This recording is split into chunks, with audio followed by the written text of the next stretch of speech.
Hello and welcome to 100 Yards of Football Sports Talk Radio. I'm your producer, Jeremiah Long, and joining me to talk about a recap of the 2021 Atlanta Falcons draft, it's the man himself, a man who's been bringing you draft profiles for the last 6 months, so let's say 3 months, but 6 months or so total. And those draft profiles have enabled us to get tons more eyeballs on our show, have enabled you to get the information you need about all the draft picks, and then enabled the football nation to have the information they need going back and forth through our show and through our fans and through our networks. And we're so excited to be a part of this community. And this is what we do. Draft freaking day. So, Mr. Landers, how was your draft day? Man, it was hectic. I was a guest on a few shows during the draft in the first round. Had a lot of fun over there just talking about the picks as they were live. I was on for around 3 or 4 hours during the whole first round with some friends, and it was fun though. It was a fun draft. The Falcons, I think, had a really good draft class we're going to talk about here in just a moment. And it was kind of cool, seeing some of the guys that we've had on the show even, and had some guys that we've just done about with profiles get drafted and be like, hey, maybe we got this one right. So that was a cool moment for me. Yeah, I'll tell you, looking over at the comments in YouTube and Facebook and Twitch, we were right a lot of times. And a few times we had some different picks, and people definitely let us know that as well. But yeah, a lot of times that people were like, great, spot on. You guys were exactly right. You nailed it. So great job, Mr. Landers. Those three picks that we did that you did for each of the draft profiles, those really served you well and served us well as a football community. So, man, let's get into it. So, how's the Falcons? How did they do on draft night? And let's just talk about their entire draft class.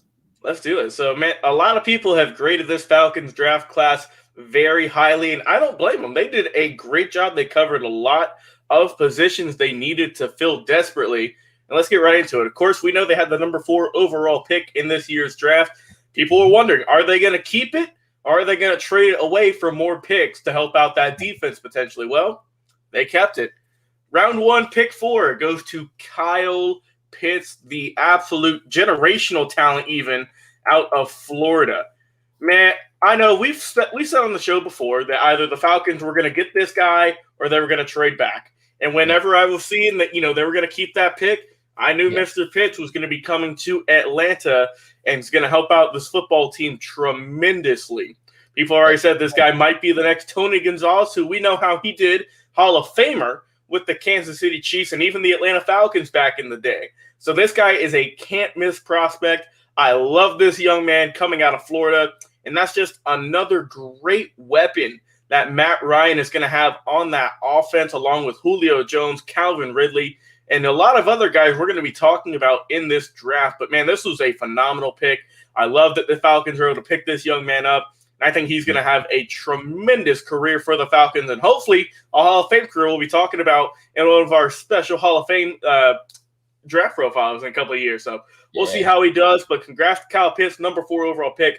Come to Atlanta, and we'll see how he does. All right, let's go into the second round now. The Falcons selected Richie Grant out of UCF, the safety, as you can see there, with pick 40. Now, Richie Grant, man, he is an absolute baller at UCF.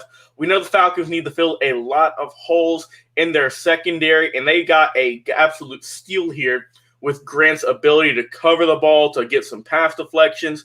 And I think that this guy was absolutely a great pickup for them. I know a guy, Bobby Butler's going to love him. He's out of Fort Walton Beach, Florida, representing Florida down there for you. And I think that this guy is going to help out the Falcons defense a lot because let's face it, man, that was their big struggle. We know their offense is solid, but if they could get their defense on par, man, this team could get back to the playoffs sooner rather than later. I love this pick of Richie Grant, and I think he's really going to help out that Falcons defense.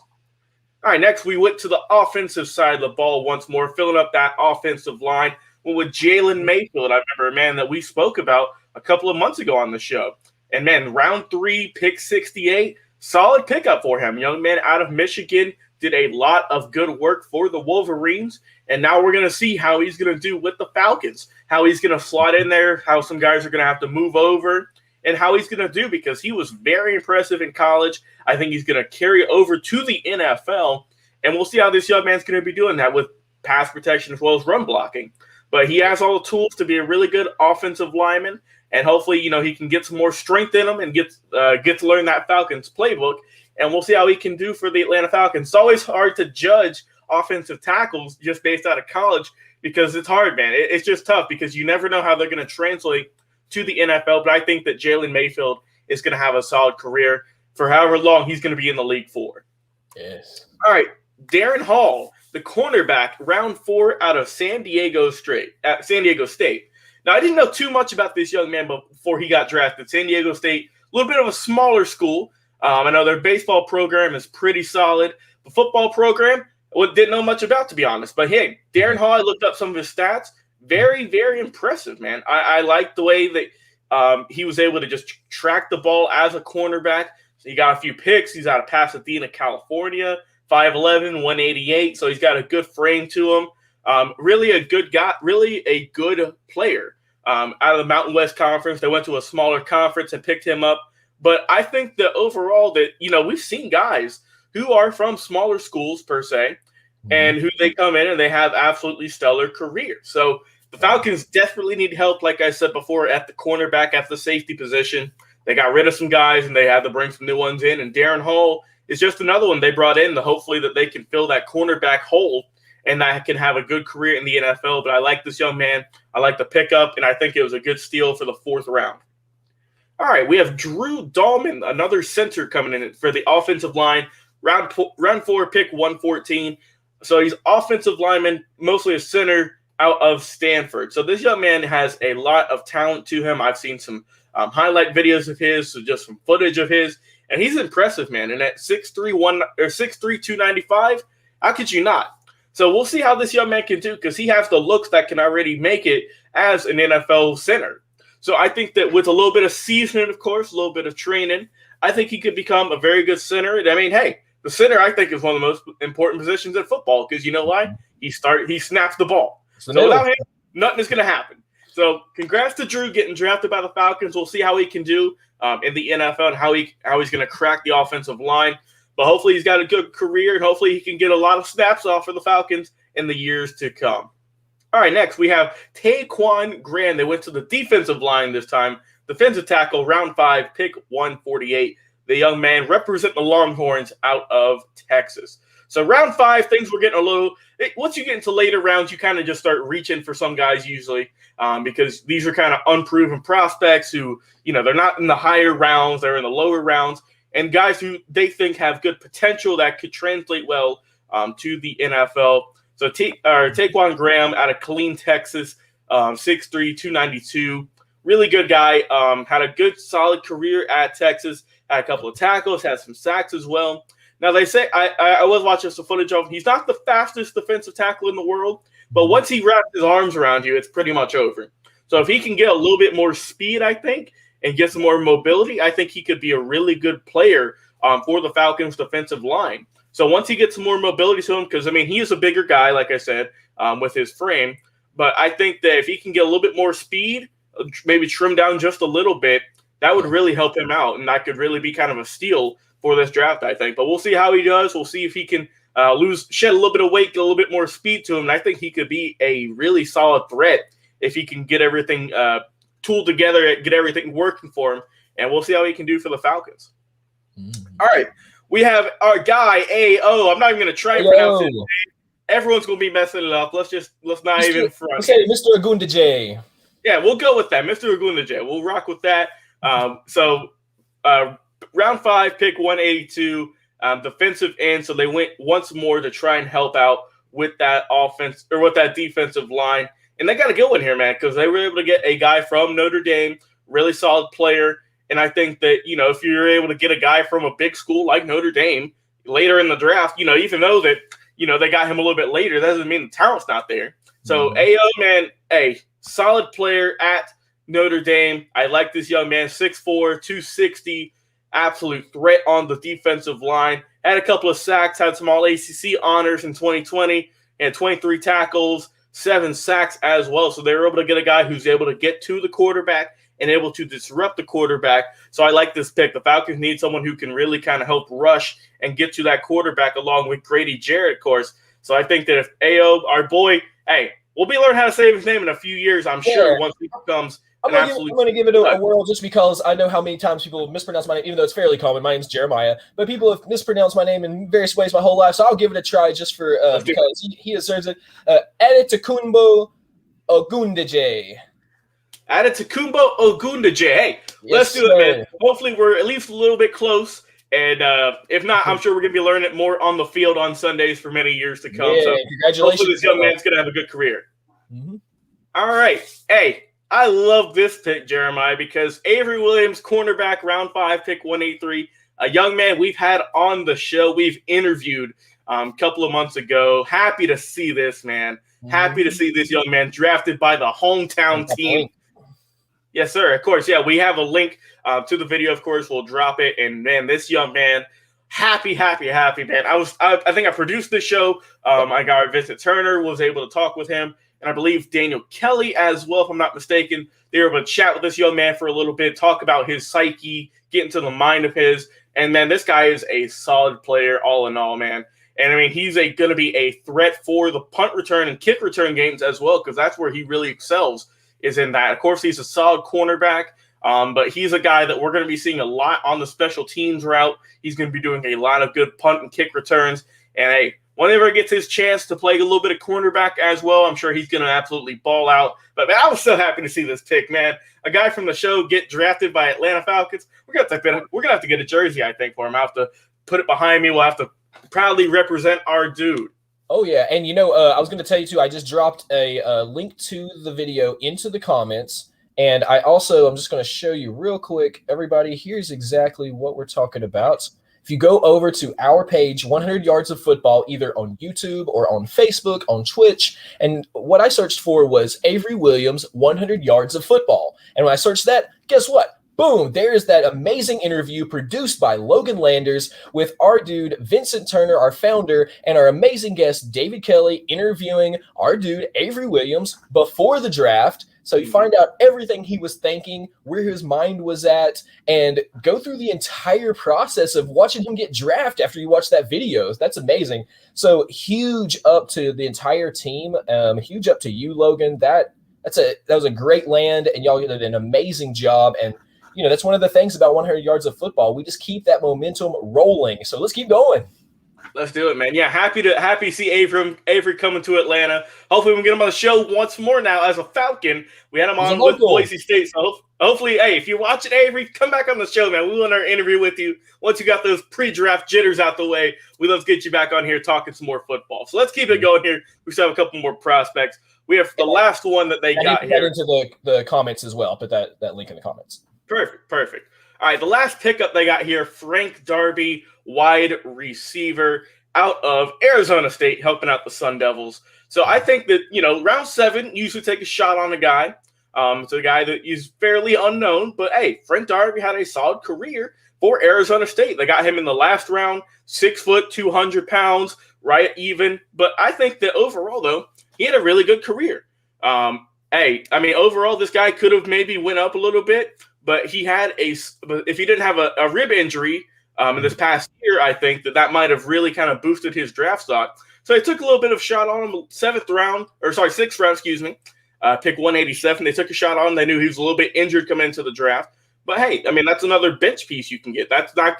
I'm sure Frank's not going to be the number one receiver. I don't see Julio Jones type of stats, but that doesn't mean you can't contribute to the team in a wonderful way. They need those guys that can be those slot receivers that can go deep. And this guy's got a lot of speed to him. So I think that if they're able to plug him in right and get him in, certain packages on the offense, that he could be a guy that we hear a lot about in certain ways. Because let's face it, with how stacked that Falcons offense is now, with Kyle Pitts added to the mix as well, who knows, some of the guys that we might not hear about so much, they might be starting to get a little bit more touches with Matt Ryan, because those guys are going to be so covered. You might have guys like Frank Darby get a lot more catches and some touchdowns in this upcoming 2021 season. So, man, hey, that's the whole Falcons draft. They got a lot of good picks. People are raving about how they did. People are saying this might be one of the better teams that drafted. And for a brand new regime, of course, they got a brand new head coach, brand new GM. I think they knocked it out of the park, Jeremiah. They got everything I think they needed. They addressed the offensive line. They got a little help on the wide receivers. They got a lot of defensive help with safeties and cornerbacks. Yeah. I think they did a great job all in all. Yeah, I will tell you this, and I've going through these draft profiles for the last few months. I've got a good perspective on exactly what the Falcons needed, because we talked about the Falcons a little more, than maybe on a general sports show, because we're here in Atlanta, and not only that, we want to see Mercedes-Benz rocking. We want to see wins. We want to see the city go crazy. So to do that, we've got to have a super solid team. So some of the picks that you had been putting forth in your draft profiles, they got me really thinking, just like, okay, if we get a few of these key players into place, that's going to be the big change, for the season. And we know, everybody knows, I think, for the last few years, Matt Ryan and the Falcons, they had incredible momentum. They just couldn't quite get over a few of the humps. And of course, pandemic was a completely different story for everybody. So that being said, these picks came out pretty amazing. And let's just say from the top, as I've been saying for quite a while, Mr. Landers, you hit the nail right on the head on some of these draft picks, to a point where we've been getting comments like, how did you know, like, they're like, perfect pick. Yeah, exactly that, or just welcome to Atlanta, those types of things. So, give me your final word on how you felt that the draft picks went for yourself, like where your thought process was at, and then your final words there. And then one final word about Avery as well. Of course, yeah. So all in all, like I said, I love this Falcons draft. They addressed a lot of needs. They got some help on the offensive line. They got some help on the defensive line as well. But I think mostly the big takeaway that all the Falcons fans out there was they needed some help in their secondary, at their cornerbacks, and their safety position. They filled that tremendously with Darren Hall, of course. They got a lot of other great talents. And I'm curious to see how these young men are going to do, how they're going to perform, and how they're going to ball out for Atlanta, man. We need their playoff run, because whenever things get good here in the city, it gets rocking. There's a lot of great Falcons fans out there that love this team. And I think that this young group of prospects might be one of the better ones as a team in the 2021 NFL draft. Like I said, I love Kyle Pitts. Richie Grant is going to help out tremendously at a UCF, just going through one by one. Jalen Mayfield's going to ball out for the offensive line, I think. Darren Hall, like I mentioned, going to help out tremendously as a cornerback. Drew Dahlman, you need him to snap the ball. He's going to do that, and then some, pushing guys out the way. Of course, you got Taquan Graham out of Texas. Hey, once he trims down just a smidge, just a little bit, he's going to be an absolute stud, I think. We got our guy, A.O., out of Tacumbo, Ogun the Jenny, something like that. Hey, like I said, we'll learn it eventually. There we go. Yeah. There we go. Out of Notre Dame, solid prospect. I love that pick. I think that's a steal in round 5. And Avery Williams, our dude, who we had on the show, of course, like you mentioned, we got the links to his interview in the comments, and you can check that out. It was around 30 minutes. We did this back in February, I saw. So in the 2 months leading up to the draft, man, we were able to just get inside his mind. And I remember he said that, he would do anything possible to get onto an NFL team, whether it be as a special teams expert or just even on the defense side at the cornerback position. So I think that this young man's going to be doing a lot of good work for the Falcons. And, of course, the final pick that they got with Frank Darby coming out of Arizona State was a solid pickup, I think, for the last round the Falcons had. And, man, all in all, the Falcons killed it. They did a great job, and I'm excited to see how these prospects are going to pan out. Yeah. Well, if you guys thought y'all had a great draft and we know we had a great draft, then let's go talk about it some more over on our podcast. We have a great podcast that comes out every day. It's 100 Yards of Football, funny enough. If you go over to any of the places you listen to podcasts, Spotify, Apple Podcasts, anywhere you listen, including Google Podcasts, you can even use your home device and say, hey, play 100 Yards of Football podcast, and it'll pop right up with your voice device. So that we love our podcast, and we love our podcast listeners. We love our live audience here on video with Facebook, YouTube, and Twitch, and we love our audio audience over on the podcast world. And we have a great group of people over there. So we definitely encourage you to be there. We love these draft profiles, and we're going to get into yet another draft team profile here in just a moment. So for the whole team here at 100 Yards of Football, I'm Jeremiah Long, the producer. This has been Logan Landers. The man has been bringing us great draft profiles for the past few months, and now finally gets to do a big recap on some of the draft picks and see how we did. Mr. Logan Land, follow, subscribe, share, do everything you can to help us get our message out. We are 100 Yards of Football. Come back directly here in about 2 minutes, and we're going to go to the next draft profile for a team profile. Thank you guys so much for watching. See you in just a second.